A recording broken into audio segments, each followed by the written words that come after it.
পরম করুণাময় আল্লাহর নামে শুরু করছি। প্রিয় শ্রোতাগণ, আজ আমরা শুনব মহান আল্লাহর প্রেরিত এক নবী হযরত মুসা আলাইহিস সালামের জন্ম ও শিশুকালের বিস্ময়কর কাহিনী। এই কাহিনী শুধু ইতিহাস নয়, বরং ঈমান ও তাওয়াক্কুলের এক অনন্য শিক্ষা। প্রাচীন মিশরের এক নায়ক শাসন ফেরাউন ছিল ভয়ঙ্কর অত্যাচারী। সে বনি ইসরায়েলকে দাস বানিয়ে রেখেছিল। তাদের ভোর থেকে সন্ধ্যা পর্যন্ত কঠিন পরিশ্রম করাতো, তাদের ছেলে সন্তানদের কষ্ট দিত। এক রাতে ফেরাউন একটি স্বপ্ন দেখে আতঙ্কিত হলো। স্বপ্নে সে দেখল বনি ইসরায়েলের একটি ছেলে শিশু জন্মগ্রহণ নেবে, আর সেই শিশু একদিন তার সিংহাসন ধ্বংস করবে। এই স্বপ্নের কারণে ফেরাউন আদেশ দিল ইসরায়েলীদের নবজাতক সব ছেলে শিশু হত্যা করা হবে। এভাবে অসংখ্য শিশু নির্মমভাবে হত্যা হতে লাগলো। হযরত মুসার জন্ম। এমন এক ভয়ঙ্কর পরিস্থিতির মধ্যেই জন্ম নিলেন হযরত মুসা আলাইহিস সালাম। মুসার মা ছিলেন এক ঈমানদার নারী।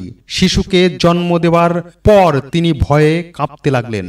যদি ফেরাউনের সৈন্যরা এসে এই শিশুকে হত্যা করে, তখন আল্লাহ তার অন্তরে সান্ত্বনা দিলেন এবং ওহীর মাধ্যমে নির্দেশ করলেন, তুমি দুশ্চিন্তা করো না, শিশুটিকে স্তন্যপান করাও। যখন ভয় করবে তখন তাকে একটি ঝুড়িতে রেখে নদীতে ভাসিয়ে দেবে। আমি তাকে তোমার কাছে আবার ফিরিয়ে দেব এবং নবী বানাবো। নদীতে ভাসানো। মায়ের চোখের অশ্রু, হৃদয়ে ভয়, কিন্তু আল্লাহর উপর পূর্ণ ভরসা রেখে মুসাকে তিনি একটি মজবুত ঝুড়িতে রাখলেন এবং চুপি চুপি নীল নদে ভাসিয়ে দিলেন। ঝুড়িটি ভেসে ভেসে চলে এলো রাজপ্রাসাদের পাশ দিয়ে। ফেরাউনের স্ত্রী আসিয়া তখন গোসল করতে নেমেছিলেন নদীতে। তিনি কিছু একটা শব্দ শুনতে পেলেন এবং তিনি দাসীকে বললেন, কিসের শব্দ? দাসী বলল, ওটা অন্য কিছু হবে। কিন্তু আসিয়ার কানে পূর্ণ শিশুর কান্নার শব্দই আসছিল। আসিয়া তখন নিজেই ঝুড়িটির দিকে এগিয়ে গেল এবং দেখল গাছের মধ্যে একটি ঝুড়ি রয়েছে এবং ওই ঝুড়ির মুখ খুলে দেখতে পেল সুন্দর একটি শিশু। শিশুটিকে দেখে মুগ্ধ হয়ে গেল এবং বললেন, এই শিশু আমাদের চোখের শীতলতা হবে। আমি তাকে হত্যা করতে দেব না, বরং নিজের সন্তান করে লালন পালন করব। একথা বলে শিশুটিকে নিয়ে গেল রাজপ্রাসাদে। কিন্তু শিশুটি অনেক কান্না করছিল। তার দাসী এবং সে মিলে তাকে শান্ত করার জন্য চেষ্টা করলো এবং দুধ খাওয়ানোর চেষ্টা করলো, কিন্তু কোনো প্রকারেই শিশুটি দুধ খাচ্ছিল না। তখন মুসার বোন আস্তে আস্তে এগিয়ে এলো। তারা ডাকলো, তুমি এদিকে এসো, কি বলতে চাও বলো। মুসার বোন বলল, এই শিশুটিকে কি দুধ পান করাতে চান? তারা বলল, হ্যাঁ। তুমি কি এমন কাউকে চেনো যে এই শিশুটিকে দুধ পান করাতে পারবে? তখন মুসার বোন বলল, আমি এমন একজনকে চিনি যিনি হয়তো শিশুটিকে দুধ পান করালে শিশুটি দুধ পান করতে পারে।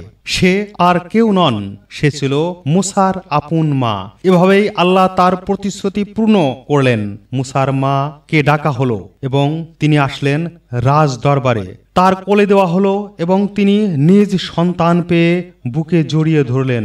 বুকে দুগ্ধ পান করানোর চেষ্টা করার সাথে সাথেই সে দুগ্ধ পান করতে থাকলো। এভাবেই নিরাপদে তিনি মুসাকে লালন পালন করতে লাগলেন। সম্মানিত দর্শক, যদি সাবস্ক্রাইব না করে থাকেন, ভিডিওটি ভালো লাগলে সাবস্ক্রাইব করার অনুরোধ রইল। আল্লাহর উপর পূর্ণ ভরসা রাখলে সব কঠিন পরিস্থিতিতেও তিনি তার বান্দাকে রক্ষা করেন। শিশু মুসাকে আল্লাহ যেভাবে রক্ষা করেছিলেন, ঠিক তেমনি তিনি আজও তার প্রিয় বান্দাদের রক্ষা করে থাকেন। মিশরের রাজপ্রাসাদে একদিন ভোরবেলা সোনার সিংহাসনে বসে আছেন শক্তিমান ফেরাউন। চারিদিকে রাজকীয় চাকর বাকর, আর সেই রাজপ্রাসাদেই খেলছিল এক শিশু, যে কিনা ভবিষ্যতে নবী হবে। সেই শিশু আর কেউ নন, হযরত মুসা আলাইহিস সালাম। তখন ফেরাউন বলল, আমি তো বনি ইসরায়েলদের সব ছেলে শিশুদের মেরে ফেলেছি, কিন্তু এই শিশু আস্তে আস্তে আমারই দরবারে বড় হচ্ছে। তখন আসিয়া বললেন, হে রাজা, চিন্তা করো না, সে তো শুধু একটি শিশু মাত্র। সে আমাদের ঘর আলোকিত করেছে। কিন্তু ফেরাউনের অন্তরে ভয় রয়ে গেছে। তার মনে পড়ে যায় সেই ভবিষ্যৎবাণী যে বনি ইসরায়েল থেকে এক শিশু জন্ম নেবে, সে একদিন ফেরাউনের সিংহাসন ভেঙে দেবে।